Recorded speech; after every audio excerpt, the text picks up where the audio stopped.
This is Andrew. Or Sin, I guess. Sin is a Sheik, he's ranked number 8 in North Carolina. So Sin is, by all likelihood, a better player than me. But for some unknown reason, I've beat him twice in tournament already. He's never beat me before. So this is the third time we've played. The current score is 2-1, meaning I need to win one more game, and he needs to win 2 more games to take the set. It's probably about this time you're thinking, hey Chugs, looks like Sin isn't picking Sheik. Are you going to acknowledge that? Yes, actually, I was waiting for a good time to mention it. Yeah, so Sin picks Cloud, because he decided that after I beat his Sheik twice, he wanted to bank it all on his Pocket Cloud, in a feeble attempt to beat me because of a bad matchup. Lucky for me, I'm the better player. 2-6, no. This is where things get scary. Beating my main, and the only character I play in tournament with a character I didn't even know Sin played, made me pretty scared, needless to say. So after losing that, I racked my big square head to figure out what to do. The biggest thing I noticed is that I needed a more reliable way to punish his falling aerials. Even though I can see them coming, I can't really get a guaranteed punish, no matter how hard I parry it or move away from it. But of course, how could he be so foolish? Steve is the best move known to man. How could I forget? All I have to do is camp behind a wall.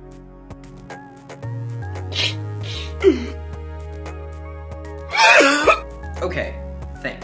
How can I punish a sword move as Steve when the move doesn't have any lag?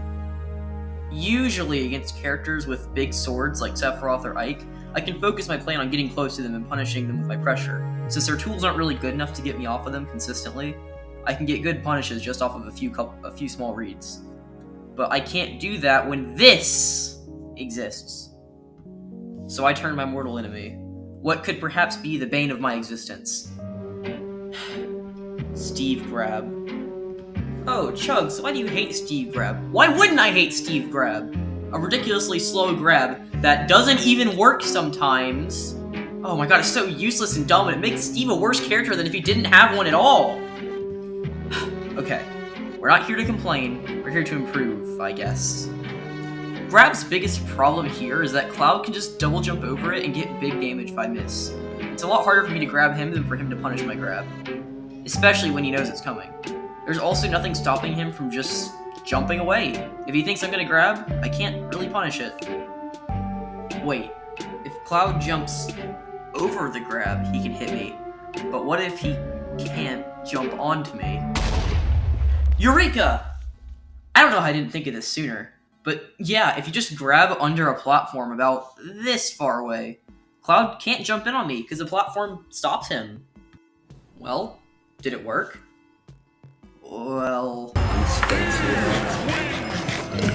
I think Mr. Oof should have beaten Goose Fence, I'm gonna be honest. I think Mr. Oof deserves to win. Well guys, I did it. I beat Sin's Pocket Cloud. In all seriousness, moments like these of innovation and like mid-tournament plan creation is what I play this game for, and Steve for. I never really heard anybody talk about something like this. I'm sure that other pivot grab users know about this, but none of their pivot grabs are as laggy as ours, and most of them have a way better way of punishing high jumps than relying on their grab. You know, like Samus, Min Min, etc. So, yeah, there's something to consider the next time you can't keep your hand off the Z button. Try to cover yourself with a platform so you aren't as easy to punish. Also, this goes without saying that you can't really rely on grab. You can use it once every now and then, but even under a platform it's punishable. If they wait for it, they can just run past it and hit you. Though this is a lot harder than just jumping over it if you weren't under a platform. But I digress. Also, I wouldn't be surprised if a bunch of people also knew about this already, so sorry if this video is useless to you. Other fighting games don't really have pivot grabs or platforms, so never really thought about it before. I don't usually play pivot grab characters, because most of them are not that fun for other reasons.